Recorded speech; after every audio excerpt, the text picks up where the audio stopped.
सबसे अच्छे दोस्त भूषण, रवि और संतोष रहते थे। इन तीनों दोस्तों ने मिलकर मकई की फसल की कटाई शुरू की। उनकी पत्नियां नाश्ते के डिब्बे के साथ रोज खेत आती थीं और अपने पतियों को खाना खिलाती थीं। तीनों किसान एक दूसरे के बहुत करीब थे, यहाँ तक कि उनकी पत्नियां भी एक दूसरे के बहुत करीब थीं।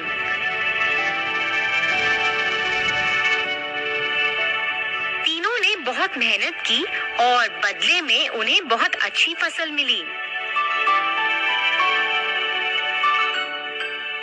इसके साथ वे गांव के बाजार में मकई बेचने लगे।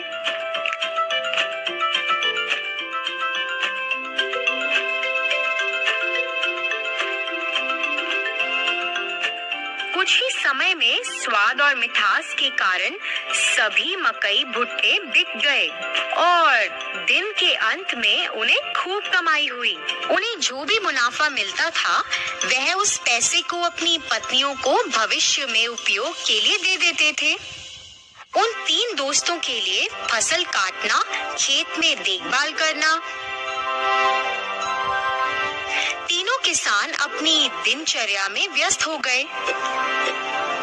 उनकी पत्नियां अपने दैनिक घरेलू कामों को पूरा करती थीं और एक साथ एक जगह बैठकर फिर गपशप करती थीं। फिर एक दिन रवि और संतोष की पत्नी आपस में बैठकर बातें कर रहे थे। फिर भूषण की पत्नी अपने गले में एक बहुत लंबी सोने की माला पहनकर आश्चर्यजनक तरीके से उनके पास आई। अन्य दो महिलाएं उस लंबी सोने की माला को देखकर आकर्षित हुईं और वो भी वैसी माला खरीदना चाहती थीं। यह जानने के बाद कि भूषण की पत्नी ने अपने पति की बचत से सोने की लंबी चेन खरीदी है, उन्होंने भी अपने पतियों की बचत से सोना और साड़ी खरीदे और फिर उन्होंने ऐसा करना शुरू कर दिया।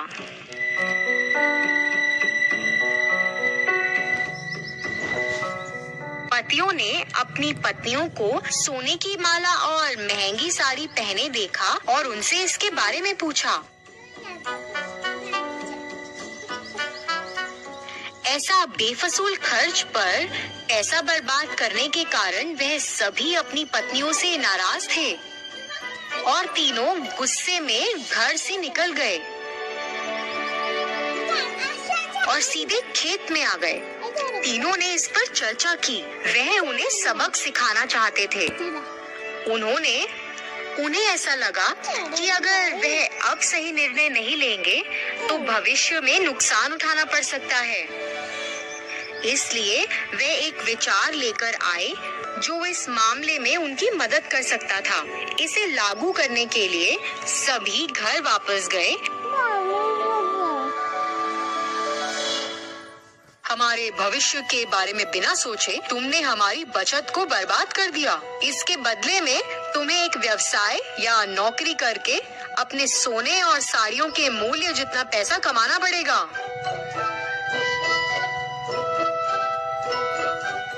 तुम तीनों आपस में फैसला करो कि इतनी बड़ी रकम कैसे कमाओगे और हमें अपना अंतिम फैसला सुनाओ।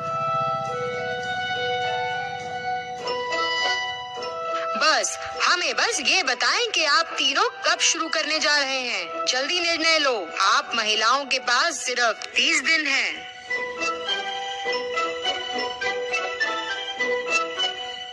तीनों अपनी पत्नियों को समझाकर घर से निकले। उसके बाद तीनों पत्नियां अपने सामान्य स्थान पर मिली।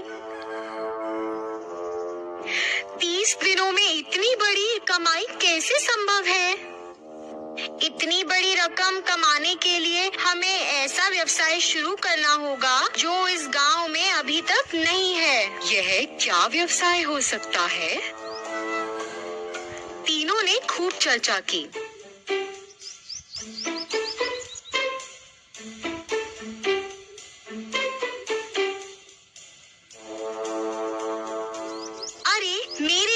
विचार है। हमारे पति से सभी भुट्टे खरीदते हैं। हम 3 प्रकार के भुट्टे बेच सकते हैं।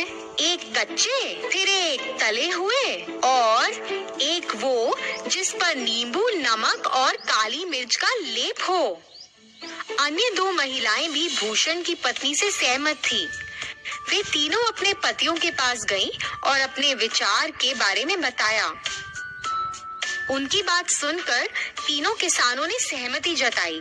उस दिन से उन तीनों ने बहुत मेहनत करना शुरू कर दिया, जैसा कि उन्होंने अपने पतियों से वादा किया था। उन्होंने अपनी दुकान के ठीक सामने एक बोर्ड लगाया, जिस पर लिखा था कच्चा भुट्टा 15 रुपए, तला हुआ भुट्टा 20 रुपए और तला हुआ भुट्टा नमक, नींबू और काली मिर्च के साथ 25 रुपए।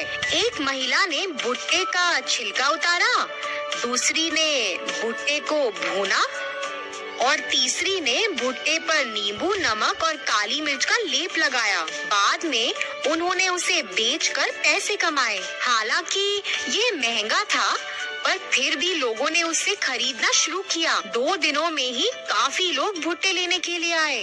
उस मीठे रसीले भुट्टे के लिए लोग लंबी कतार में खड़े होकर इंतजार कर रहे थे।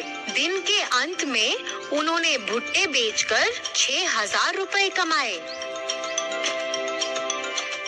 इसी तरह से यह 30 दिनों तक जारी रहा और उन्होंने लगभग 1,80,000 रुपए कमाए। 31वें दिन वे तीनों अपने व्यवसाय से कमाए हुए पैसे लेकर अपने पतियों के पास गईं। पैसे वापस देने के बाद उन्होंने अपने पतियों से वादा किया कि वह अपने व्यवसाय को जारी रखेंगी और कड़ी मेहनत करेंगी।